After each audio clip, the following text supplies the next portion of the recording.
Ayan, so ngayon ipapakita ko sa inyo ang tamang pamamaraan ng pangingisda. Ha? Una, lagyan ng pain na uod.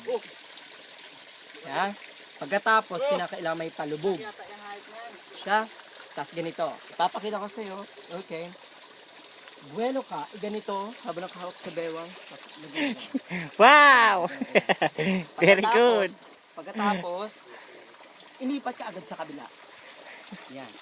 Pagkalipat ka agad sa kabila at wala ka nakahuli, ilipat ulit sa kabila ng bewang.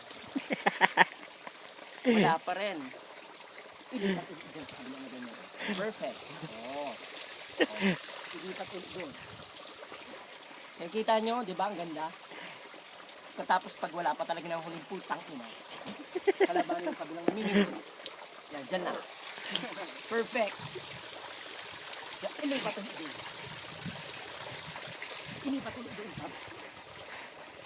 May magpahulog ka na lang dyan. Itapon ang ano, wala ako na huling putang ina. Akit pa tayo ng bundok. Kahit walang nahuhuli.